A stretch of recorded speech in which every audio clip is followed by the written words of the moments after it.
Hey guys, welcome back to my channel. So in today's video, I'm going to be doing a Q&A about the adult film industry. Now, in some of my previous videos, you guys have left some questions for me that you've been wanting me to answer regarding the industry, and I'm going to be answering those today. So let's hop right into this. First question, are you on PrEP? And no, I'm not on PrEP, but I have spoken to a couple different doctors about it, and I've heard some mixed feedback regarding PrEP. I know it affects some people differently than others, but overall, it's something that I want to get on. And if you don't know what PrEP is, it is a once-a-day medication that you can take to prevent you from contracting HIV.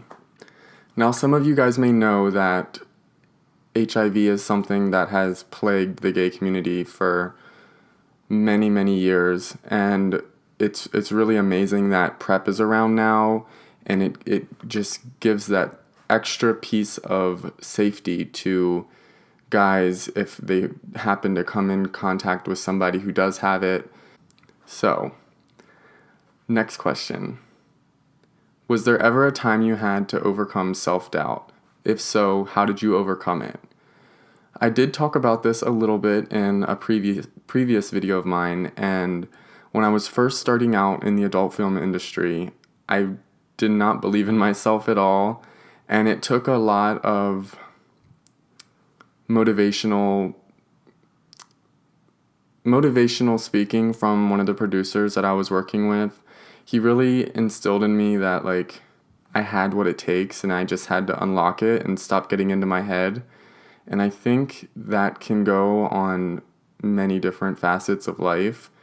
A lot of us do struggle with self-doubt, and it's not something that you can just talk yourself out of all the time. You kind of have to get into an exercise, if you will, of getting yourself out of those negative thoughts so you can accomplish a certain goal. So yes, I have had self-doubt in the past, and I still deal with it sometimes. But overall, I've gotten to the point in my life now where I know how much I can handle, and I know how to listen to my intuition if I don't know if I'm making a right decision on something. So yes, I have encountered self-doubt and I have overcame it. So next question. Did models get to pick who topped or bottomed? I think there might have been one or two times where the producers left it up to me and my partner who I was working with in a scene to decide whether who was top or bottoming, but overall I would say no. This is usually decided by whoever is leading the scene or producing the scene, so the producers.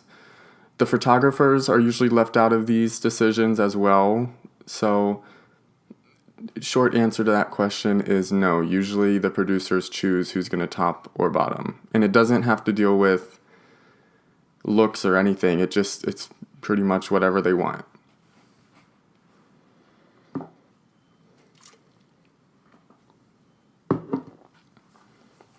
Next question. Do those who are positive but undetectable, do they get denied in the adult film industry? Now, I wanted to answer this question because I honestly don't know the solid answer to it, but from my personal experience, I'm going to say yes, they do get denied. But you never really know somebody's status, especially if they're undetectable. That means that they can't transfer that means that they can't transfer the virus through a scene. So I think that to answer that question, I would say yes, they do get denied. But again, I don't know the solid answer. So I hope that's not too confusing. Next question. Are you naturally hairless or do you use hair removal cream? A lot of people ask me this because I really don't have a lot of body hair, as you guys can see. I don't have any chest hair, no back hair. I don't have hair on my behind. I do get like normal, like down there hair, but I do keep it trimmed and everything. Gosh, guys, everybody wants to start calling me once I start filming. Sorry. No, I don't use hair removal cream. It kind of scares me, like Nair and everything like that. That just kind of scares me. But I do keep it trimmed, and I don't have a lot of body hair at all. So I have very little. Overall, I'm just naturally smooth. Next question. Did I have to sign any contracts before working with a studio to protect the studio in case something went wrong? Now, yes, this is pretty normal practice in the adult film industry. I hope you guys can't hear that beeping in the back. I like to film super early in the mornings because usually it's the most quiet in the mornings, but apparently not today. But, so yeah, you usually do sign contracts. It just varies between the studios, but you do sign a contract agreeing that, you are consenting to these films being put on the internet and being sold and the company making money off of these videos. And you do kind of sign your rights away in a little bit of a weird way. But that's just with any business, I think, and any entertainer has to sign a contract. Even a singer has to sign a contract if they're about to perform on a stage that if they back out of this or if they mess this up or, God forbid something happened and somebody got hurt, that the company wouldn't be held liable. So usually companies like to do this just because things do happen and there has to be a backup plan. There has to be some type of contingency, So yes, I do have to sign contracts every time I go out and film adult film scenes. Next question. Were all of the models you've worked with around the same age? Yes, all of the models definitely were around the same age as me. I've never worked with anybody that's like more than 4 years older than me. So yes, everybody I've worked with has been around my age. I mean, I would have liked to have worked with somebody a little bit older or maybe younger than me, but, it's just not how it went. Next question. What was your favorite space to film? And I think by this question they meant like my favorite location or like set.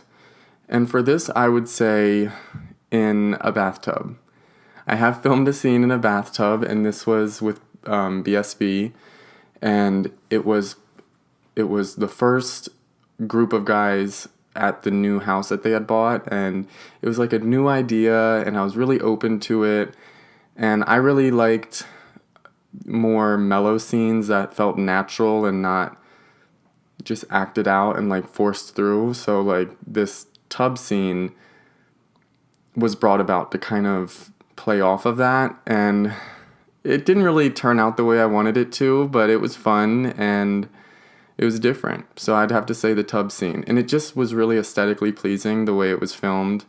There was a big beautiful window behind the tub with just like beautiful trees in the background. It was really nice. But guys, doing it in a tub is a lot more difficult than you would think. Next question. How many guys at BSB are straight? I would say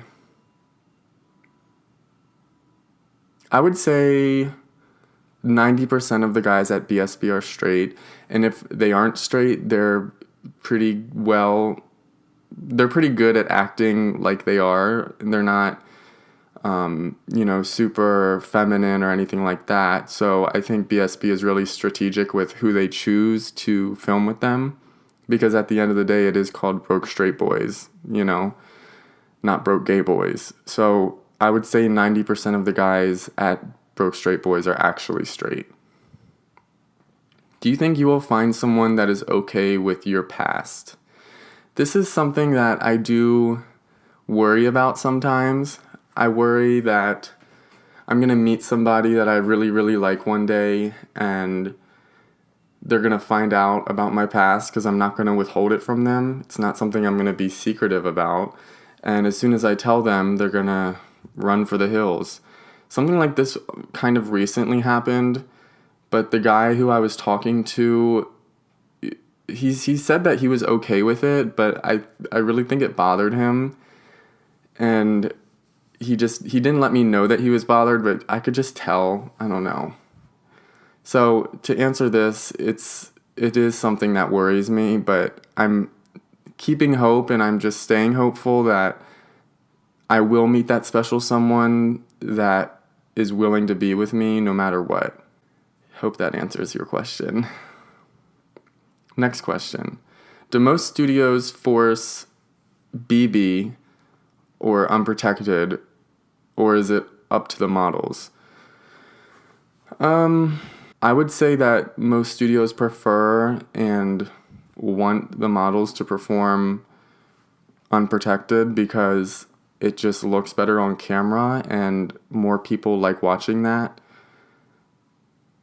So if you really aren't comfortable with doing that, then I don't think that you should be working in the industry, because there is precautions that are taken, to make sure that it is done in the most safe way possible, such as getting tested together and just, being kind of isolated or quarantined with the models who you'll be working with for that week. So I wouldn't say that the studios force models to perform unprotected, but it's kind of like an unsaid rule, if that makes sense. Next question. Do studios pay for your flight tickets? Yes. I think all of them do. I don't know if there's any that don't, but yes, the studios do pay for your flight ticket. It would be kind of ridiculous if they didn't, like who would want to pay for a flight ticket to go out and work? It wouldn't really make that much sense.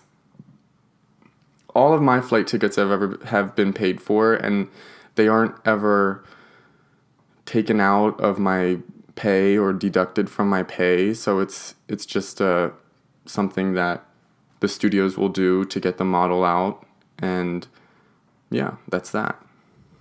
Okay, and this is the final question, guys. Do models get any mental health counseling before their first scene?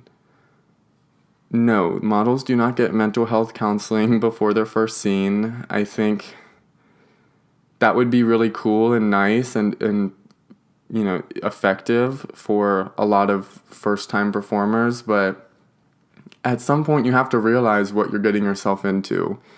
And it's not something that you can just kind of fall into. Like when you're applying for an adult film site, you have to submit multiple different types of pictures, various types of information about what you like and what excites you and turns you on and stuff like that, and what types of guys that you like to play around with. And I don't really know if it's necessary for mental health counseling to be put forth for new models, but it's a cool idea. But to answer your question, no, models do not get mental health evaluations before their first scene. So yeah, guys, those were the answers to your questions that you left for me. I can always do another one of these in the future, but I hope you guys enjoyed those answers. Of course, if you have any more questions, just leave them down in the comments. I don't always reply to all the comments, but I do see them, and I want you guys to know that. So thank you guys so much for watching this video, and I will see you on Thursday. I'm planning on doing a live stream painting video because I've seen a couple comments about you guys wanting to see that. So I will see you guys on Thursday at 11 a.m. Bye, guys.